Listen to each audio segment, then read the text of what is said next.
유사냥 가족이 한자리에 모여있다. 그동안 수컷 토르의 왕성한 성욕 때문에 삐삐는 토르와 함께 있는 게 싫었다.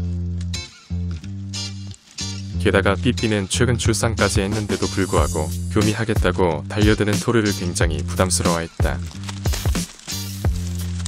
하지만 어쩌다 한 번씩 토르가 제정신으로 돌아오면 유사냥 가족 전부가 한자리에 모여 즐거운 산책을 하게 된다.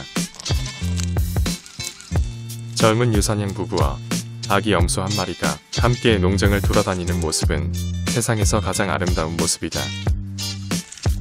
엄마 삐삐는 아기 염소 보기를 알뜰살뜰 챙기고 토르는 철없는 아빠의 전향적인 모습이다. 하지만 어릴 적부터 함께 자라온 토르와 삐삐는 서로가 서로를 의지하며 없어서는 안 될 존재가 되었다. 이들 사이에서 태어난 아기 염소 보기는 이런 엄마와 아빠의 사랑과 관심을 받으며 별탈 없이 건강하게 자라고 있다. 염소 가족은 다음 달 말에 모두 다른 농장으로 이사하게 되었다. 그동안 토르와 삐삐가 농장에서 생활하며 내가 가장 마음에 불편했던 것은 그들이 목줄을 하고 지내는 것이었다. 나름 그동안 동물 복지를 주장하는 내 입장에서 바라본 그들의 모습은 늘 내 마음을 아프게 했다. 특히 수컷 토르는 하루 중 23시간을 목줄에 묶여있고 이렇게 1시간 정도의 자유를 누리며 산다. 매어있는 목줄이 풀리는 순간 토르가 제일 먼저 하는 행동은 미친듯이 농장을 뛰어다니는 것이다.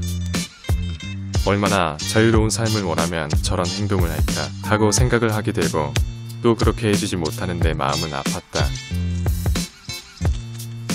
염소의 평균 수명이 15년이 되는데 남은 생을 이런 식으로 살아가는 것을 나는 진정으로 원하지 않는다. 그래서 오랜 기간 고민을 했다. 염소들에게도 자유로운 삶을 살도록 만들어주고 또 나도 그들을 자주 만날 수 있는 방법이 없을까? 그동안 많은 분들이 토르와 삐삐를 분양해 가기 위해 나에게 연락이 왔지만 나는 모두 거절했다. 자유롭게 돌아다닐 수 있는 그런 농장이 아니라 여전히 목줄을 하고 생활해야 하는 곳이었기 때문이다. 그러던 와중에 이곳 농장에서 차로 1시간 30분 정도 떨어진 유사냥 목장 한 곳을 알게 되었다. 그곳은 이번에 새롭게 1만 평 이상 되는 야산에 유기축산 방식으로 방목형 유사냥 목장을 만드는 곳이었다. 동물이 자연과 더불어 자유롭게 살아야 행복한 삶을 살 수 있다는 농장 대표의 철학도 나와 많은 부분 비슷했다. 나는 그 농장 대표와 많은 시간 통화하며 여러 가지 사항에 대해 상의했다. 그분의 동물에 대한 가치관을 충분히 알아본 뒤 나는 그분에게 제안했다. 우리 아이들을 그곳에 무료로 기증하는 대신 아이들이 자연사할 때까지 돌봐달라는 것이다. 그리고 나도 주기적으로 그곳에 방문하여 토르와 삐삐가 잘 지내는지 확인하고 그 소식을 구독자분들에게 알리는 것이다.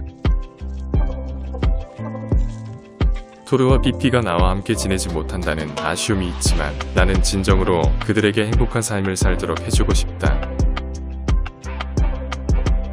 그들은 넓고 자유로운 방목장에서 마음껏 풀과 나무를 먹을 수도 있고 또 토르는 다른 암컷 염소들과 원하는 교미를 많이 할 수 있을 것이다.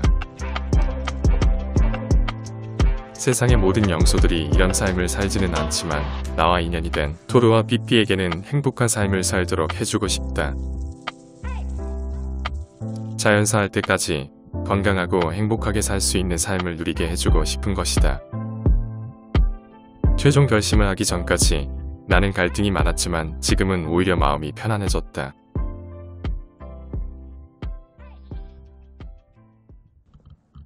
앵두와 맥스는 시간이 지날수록 점점 더 가까운 사이가 되고 있다.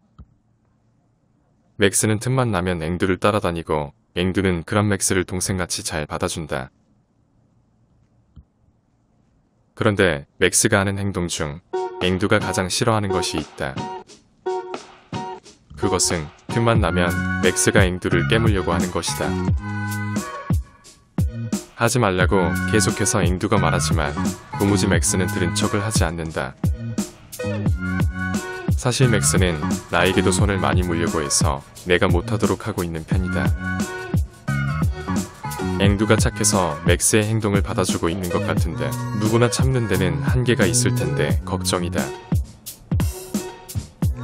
맥스가 얌전하게만 놀아준다면 앵두와 좋은 친구 사이로 잘 지낼 수 있을 텐데 가만히 있는 것을 가장 좋아하는 앵두를 맥스는 쉴 새 없이 건드린다. 묵묵히 받아주던 앵두는 맥스가 너무 귀찮게 하면 한 번씩 경고를 준다.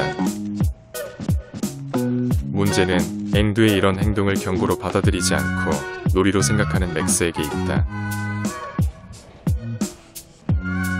태어나서 3개월 동안 엄마개와 함께 지낸 맥스는 분명히 엄마로부터 기본적인 교육을 받았을 거라 생각한다. 하지만 맥스는 틈만 나면 앵두를 아프게 문다.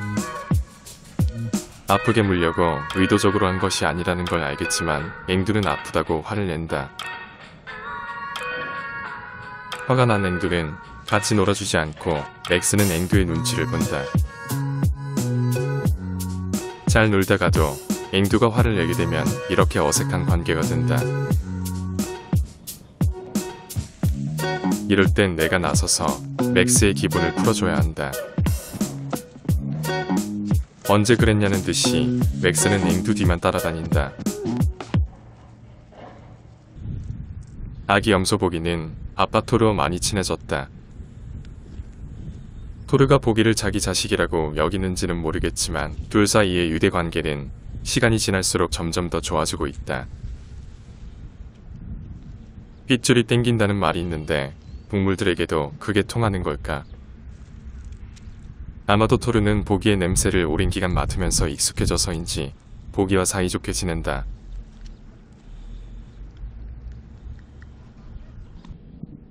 보기는 오늘도 닭들과 놀기 위해 왔다. 엄마 아빠와 달리 보기는 닭들을 유난히 좋아한다. 맥스는 나를 따라왔다. 맥스는 지난번 엄마 염소 삐삐에게 혼나고 난 뒤부터 아기 염소를 무서워한다. 보기가 다가가자 겁이 나서 도망하는 맥스. 엄마 품에서 자라는 아기 염소 보기는 사람의 손길을 무서워한다. 하지만 엄마 품에서 자라서인지 보기는 염소 농장에서 자라는 아기 염소들보다는 굉장히 건강하다. 그리고 맥스의 활동 반경이 점점 더 넓어지고 있다.